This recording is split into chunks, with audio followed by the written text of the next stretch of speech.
नमस्कार साथियों, welcome to लर्निजी। भारतीय संविधान श्रृंखला का ये दूसरा वीडियो है। आज के इस वीडियो में हम भारतीय संविधान का निर्माण कैसे हुआ इस टॉपिक पर चर्चा करेंगे। और अगर आपने अभी तक हमारे चैनल को सब्सक्राइब नहीं किया है तो इसे जरूर सब्सक्राइब कर लें, जिससे आपको इस सीरीज और हमारी जो अन्य सीरीज हैं उसके सभी वीडियो आपको आसानी से उपलब्ध हो सकें। तो आइए आज का ये वीडियो शुरू करते हैं और इसमें हम सबसे पहले चर्चा करते हैं भारतीय जो संविधान है उसके निर्माण की प्रक्रिया, कैसे भारतीय संविधान का निर्माण हुआ। आइए देखते हैं।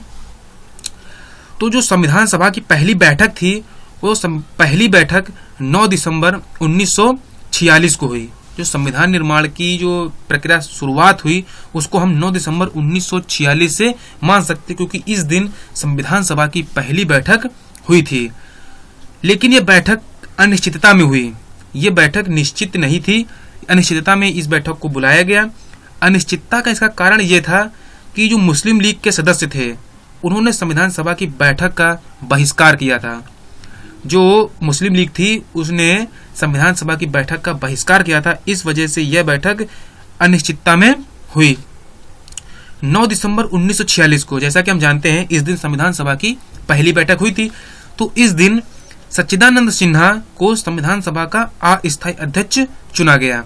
सच्चिदानंद सिन्हा को संविधान सभा का अस्थायी अध्यक्ष 9 दिसंबर 1946 को चुना गया, क्योंकि इस दिन सभी सदस्य उपस्थित नहीं थे, क्योंकि मुस्लिम लीग ने इसका बहिष्कार किया था। अब आगे 2 दिन बाद, इसका मतलब 11 तारीख को, 11 को संविधान सभा के सदस्यों ने राजेंद्र प्रसाद को स्थायी अध्यक्ष चुना। 2 दिन बाद स्थायी अध्यक्ष किसे चुना गया? राजेंद्र प्रसाद को।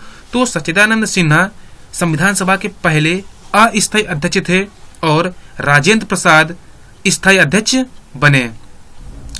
संविधान सभा की कार्यवाही, जो संविधान सभा की कार्यवाही प्रारंभ हुई वो 13 दिसंबर 1946 को प्रारंभ हुई। संविधान सभा की जो कार्यवाही चालू हुई वो 13 दिसंबर 1946 को शुरू हुई। और कैसे शुरू हुई? जवाहरलाल नेहरू ने उद्देश्य प्रस्ताव पेश किया, संविधान सभा में उद्देश्य प्रस्ताव पेश किया, वहां से संविधान सभा की कार्रवाई प्रारंभ हुई। और ये कार्य 13 दिसंबर 1946 को हुआ। क्वेश्चन यहाँ पर यह बनता है कि उद्देश्य प्रस्ताव कब पेश किया गया? उद्देश्य प्रस्ताव 13 दिसंबर 1946 को पेश किया गया और इसे जवाहरलाल नेहरू ने पेश किया। आगे बात करते हैं कि संविधान सभा में कुछ समितियां थीं, उन समितियों का आगे वर्णन है। उद्देश्य प्रस्ताव पारित किए जाने के बाद संविधान सभा के निर्माण की कार्यवाही प्रारंभ हुई। उद्देश्य प्रस्ताव पारित हो गया, उसके बाद संविधान निर्माण की आगे की कार्यवाही प्रारंभ की गई। उद्देश्य प्रस्ताव कब पारित किया गया? 13 दिसंबर 1946 को जवाहरलाल नेहरू के द्वारा। आगे बात करते हैं। जैसा कि हम जानते हैं कि संविधान निर्माण एक बहुत ही जटिल कार्य था, इसको अकेले नहीं किया जा सकता था। संविधान निर्माण का कार्य अकेले नहीं किया जा सकता था, इस वजह से कई कमेटियों का गठन किया गया। क्योंकि यह एक बहुत ही जटिल कार्य था, इस वजह से इस कार्य को कई कमेटियों के द्वारा निष्पादित कराया गया और सबको कार्य बांट दिए गए। अब कौन कौन सी कमेटियां थीं इसकी चर्चा हम करते हैं। तो संविधान सभा की प्रमुख समितियां, कौन कौन सी प्रमुख समितियां थीं जो संविधान निर्माण में अपना योगदान देती हैं, जिन्होंने अपना संविधान निर्माण में अपना योगदान दिया? तो पहली समिति थी नियम समिति। जो नियम समिति थे उसके अध्यक्ष डॉक्टर राजेंद्र प्रसाद थे। नियम समिति के अध्यक्ष डॉक्टर राजेंद्र प्रसाद थे। उसके बाद बात करते हैं संघ शक्ति समिति। जो संघ शक्ति समिति थी उसके अध्यक्ष थे पंडित जवाहरलाल नेहरू। और ऐसे क्वेश्चन सिर्फ कमेटियों से भी बहुत सारे क्वेश्चन पूछे जाते हैं कि किस कमेटी के अध्यक्ष कौन थे, तो ये बहुत ही इंपॉर्टेंट है। तो नियम समिति के अध्यक्ष डॉक्टर राजेंद्र प्रसाद, संघ शक्ति समिति के अध्यक्ष पंडित जवाहरलाल नेहरू थे। अगली कमेटी है संघ संविधान समिति।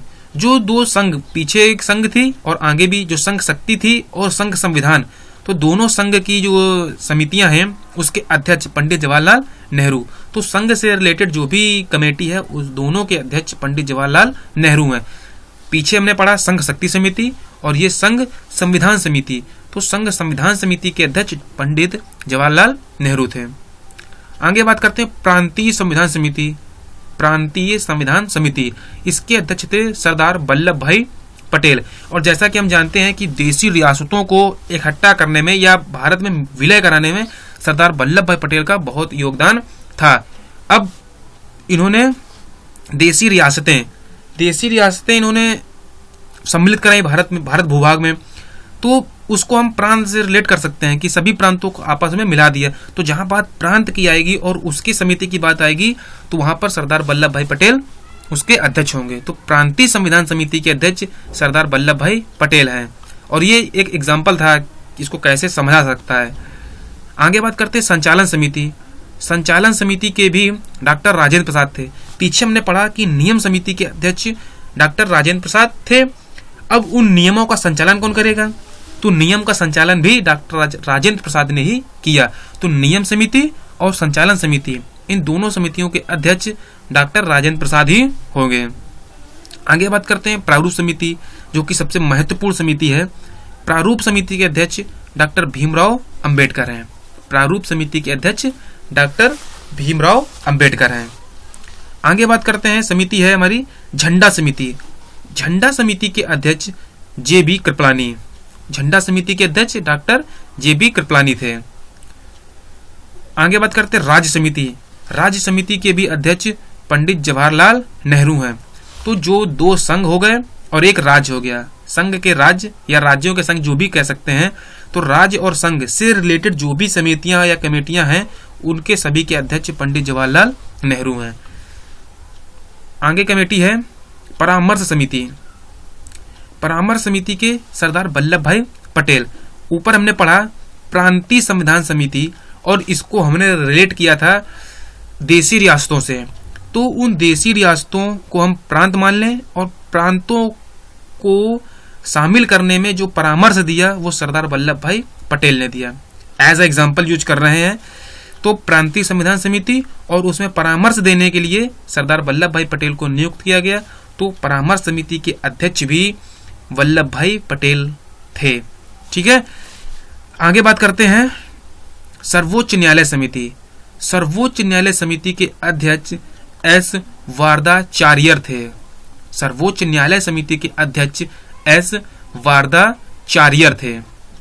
आगे बात करते हैं मूल अधिकार से उप समिति। जो मूल अधिकार उप समिति है इसके अध्यक्ष जे.बी. कृपलानी थे। मूल अधिकार उप समिति के अध्यक्ष जे.बी. कृपलानी थे। अगली समिति है अल्पसंख्यक उप समिति। जो अल्पसंख्यक उप समिति थी इसके अध्यक्ष एच.सी. मुखर्जी थे। अल्पसंख्यक उप समिति के अध्यक्ष एच.सी. मुखर्जी थे। अब बात करते हैं संविधान निर्माण की। कैसे संविधान का निर्माण हुआ, किनका किनका योगदान रहा, इसका प्रारूप किसने तैयार किया। तो जो संविधान निर्माण है बी.एन. राव ने संविधान का प्रारूप तैयार किया।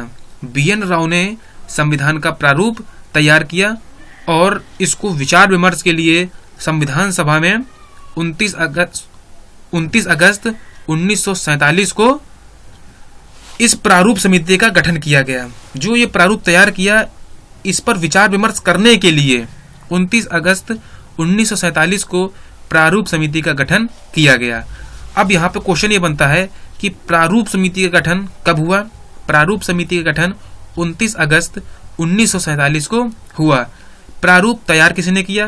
प्रारूप जो है इसका बी.एन. राव ने तैयार किया और प्रारूप समिति के अध्यक्ष डॉक्टर भीमराव अंबेडकर थे।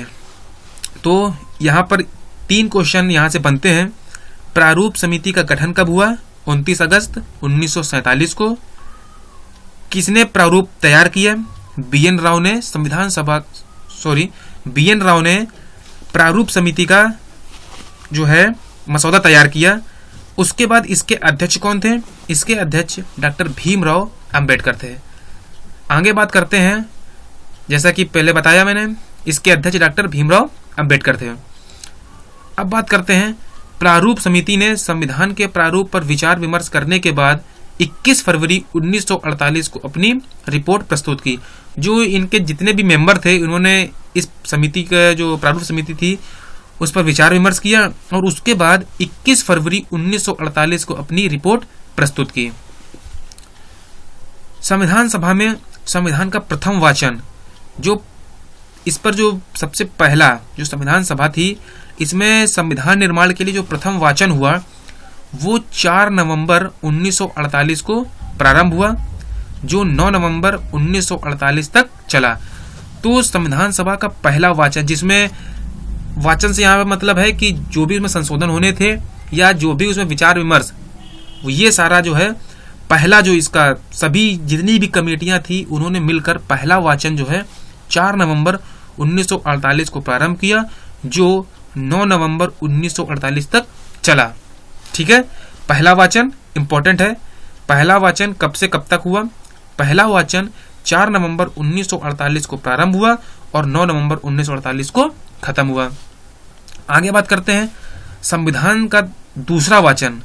जो दूसरा वाचन हुआ वो 15 नवंबर 1948 को शुरू हुआ। यहाँ पर ध्यान रखिएगा, दूसरा वाचन 15 नवंबर 1948 को प्रारंभ हुआ और 17 अक्टूबर 1949 तक चला। दूसरा वाचन बहुत ही लंबा था, 15 नवंबर 1948 से प्रारंभ होकर 17 अक्टूबर 1949 तक चला। उसके बाद इस दौरान जो दूसरा वाचन था, इस दौरान इसके प्रत्येक खंड पर विचार विमर्श किया गया, क्योंकि ये बहुत ही लंबा था। इसमें लगभग 1 वर्ष का समय लगा और इसमें संविधान के प्रत्येक खंड पर विचार विमर्श हुए और इसमें 7,635 संशोधन पेश हुए। 7,635 संशोधन पेश हुए, जिसमें से 2,473 को स्वीकार किया गया। इसका मतलब कि इसमें 2,473 संशोधन किए गए दूसरे वाचन के दौरान। संविधान सभा का तीसरा वाचन 14 नवंबर 1949 को प्रारंभ हुआ, जो 26 नवंबर 1949 तक चला। तीसरा वाचन 14 नवंबर 1949 को प्रारंभ हुआ और 26 नवंबर 1949 तक चला और 26 नवंबर को ही हमारा संविधान बनकर तैयार हो गया। आगे बात करते हैं, इसी दिन 26 नवंबर 1949 को ही 299 सदस्यों में से वहां पर 284 सदस्य उपस्थित थे और उन्होंने ही संविधान पर हस्ताक्षर किए। 26 नवंबर को पूरे 299 सदस्य उपस्थित नहीं थे, उनमें से 284 सदस्य उपस्थित थे और उन्होंने ही संविधान पर हस्ताक्षर किए। आगे बात करते हैं, उसी दिन संविधान को बनाकर तैयार कर दिया गया। 26 नवंबर 1949 को हमारा संविधान बनकर तैयार हुआ और ध्यान रखने वाली चीज है यहाँ पर कि उस समय उसमें 284 सदस्यों के हस्ताक्षर हुए। अब बात करते हैं कि जो संविधान सभा द्वारा संविधान को पारित कर दिया गया, ठीक है, संविधान सभा की कुल 12 बैठकें हुई। जो संविधान सभा थी, संविधान सभा की कुल 12 बैठकें हुई। 12 बैठकों में संविधान बनकर तैयार हुआ। कुल 12 बैठकें बुलाई गईं। 12वीं जो बैठक थी, जो संविधान सभा की 12वीं बैठक थी, उस 12वीं बैठक में ही राष्ट्रपति का चुनाव हुआ और उसी दिन राष्ट्रगान को स्वीकार किया गया। 12वीं बैठक में 2 काम हुए। 2 महत्वपूर्ण काम कौन कौन से हुए? 12वीं बैठक में राष्ट्रपति का चुनाव हुआ और राष्ट्रगान को स्वीकार किया गया। आगे बात करेंगे, संविधान सभा के सदस्यों ने 24 जनवरी 1950 को हस्ताक्षर किए और इस दिन संविधान सभा को विघटित कर दिया गया, क्योंकि संविधान निर्माण का कार्य पूरा हो गया और 24 जनवरी को सभी सदस्यों ने उस पर हस्ताक्षर किए और उस दिन संविधान सभा को विघटित कर दिया गया। और इसके विघटन के बाद इस सभा को या इससे कुछ मेंबर ले करके अंतरिम संसद को बनाया गया। जो हमारी संसद का निर्माण हुआ, उसका निर्माण 24 जनवरी को ही हुआ। उस दिन संविधान सभा का विघटन कर दिया गया। क्वेश्चन एक यही बन सकता है, संविधान सभा का विघटन कब हुआ? संविधान सभा का विघटन 24 जनवरी 1950 को हुआ और उसका विघटन करके उसको नए रूप, उसका नया रूप क्या था? उसको अंतरिम संसद के रूप में परिवर्तित कर दिया गया। सभा से हटाकर उसे संसद के रूप में बदल दिया गया। अब बात करते हैं, जो भीमराव अंबेडकर की अध्यक्षता वाली प्रारूप समिति थी, उसमें कौन कौन से सदस्य थे, क्योंकि ये सबसे महत्वपूर्ण समिति है। उसमें सदस्य कौन कौन से थे? डॉक्टर भीमराव अंबेडकर जो कि अध्यक्ष थे प्रारूप समिति के, एन गोपाल स्वामी अयंगर ये भी प्रारूप समिति के सदस्य थे। अल्लादी कृष्णा स्वामी अय्यर, सैयद मोहम्मद सादुल्लाह, एन माधव राय और डीपी खेतान, इनकी मृत्यु के बाद टीटी कृष्णामाचारी को नियुक्त किया गया। तो अल्लादी कृष्णा स्वामी अय्यर, सैयद मोहम्मद सादुल्लाह, एन माधव राय और डीपी खेतान। हालांकि बाद में डीपी खेतान इनकी मृत्यु हो गई, उसके बाद इनके स्थान पर टीटी कृष्णामाचारी को प्रारूप समिति का सदस्य नियुक्त किया गया। संविधान सभा ने नए राज्य की प्रकृति के संबंध में कुछ 7 मूल निर्णय दिए। संविधान सभा ने क्या बताया? संविधान सभा ने कहा कि जो नया भारत का निर्माण हुआ है इसमें कुछ ऐसी प्रकृति होनी चाहिए जो किसी एक संघ में होती है। एक जो आदर्श संघ है उसमें जैसी प्रकृति होती है, उस प्रकृति के संबंध में उन्होंने 7 मूल निर्णय लिए। वो निर्णय कौन कौन से थे इनको देखते हैं। पहले निर्णय ये था कि भारत के पास एक लिखित संविधान होना चाहिए, जैसा उन्होंने पूरा किया। संविधान सभा का जो ये 7 मूल निर्णय थे उनमें उनका एक निर्णय था कि भारत के पास लिखित संविधान होना चाहिए, जो कि संविधान सभा ने पूरा कर दिया। और उनके क्या क्या विचार थे? इसे संघीय राज्य होना चाहिए, भारत को एक संघीय राज्य होना चाहिए। और जैसा कि हम जानते हैं कि भारत एक संघीय राज्य है, यहाँ पर राज्यों का एक संघ है, तो भारत एक संघीय राज्य हुआ। इसे गणतंत्र होना चाहिए, जैसा कि हम जानते हैं कि भारत एक गणतंत्र देश है। और क्या होना चाहिए इसमें? इसे संसदीय लोकतंत्रात्मक राज्य बनाया जाना चाहिए। और क्या था? इसे राष्ट्रमंडल का सदस्य होना चाहिए। तो ये कुछ जो है संविधान सभा के मूल कार्य थे जो उन्होंने किए। और क्या था? इसे कल्याणकारी राज्य होना चाहिए, इसे संघीय राज्य होना चाहिए, इसे गणतंत्र होना चाहिए, इसे संसदीय लोकतंत्रात्मक राज्य बनाया जाना चाहिए, इसे राष्ट्रमंडल का सदस्य होना चाहिए और इसे कल्याणकारी राज्य होना चाहिए। अब बात करते हैं कि जब संविधान को लागू किया गया तब उसमें 395 अनुच्छेद तथा 8 अनुसूचियां थीं। जब संविधान बनकर तैयार हुआ और उसे लागू किया गया उस समय इसमें 395 अनुच्छेद और 8 अनुसूचियां थीं। लेकिन बहुत ही कम लोगों को ये पता होगा कि जब संविधान बनकर तैयार हुआ था 26 नवंबर 1949 को, उस समय ही 15 अनुच्छेदों को तत्काल प्रभाव से लागू कर दिया गया था। ये 15 अनुच्छेद कौन कौन से थे? अनुच्छेद 5, अनुच्छेद 6, अनुच्छेद 7, अनुच्छेद 8, अनुच्छेद 9, अनुच्छेद 60, अनुच्छेद 324, अनुच्छेद 366, अनुच्छेद 367, अनुच्छेद 372, अनुच्छेद 380, अनुच्छेद 388, अनुच्छेद 391, अनुच्छेद 392 और अनुच्छेद 393। ये 15 अनुच्छेद 26 नवंबर 1949 को ही लागू कर दिए गए थे और पूरा संविधान ये हमारा 26 जनवरी 1950 को लागू किया गया। साथियों, आज के इस वीडियो में सिर्फ इतना ही। और अगर आपने अभी तक हमारे चैनल को सब्सक्राइब नहीं किया है तो इसे जरूर सब्सक्राइब करें, जिससे आपको इसके आगे आने वाले वीडियो आसानी से प्रोवाइड हो सके। आपको ये वीडियो कैसा लगा इसकी जानकारी हमें आप कमेंट बॉक्स में जरूर भेजिएगा। वीडियो देखने के लिए बहुत बहुत धन्यवाद।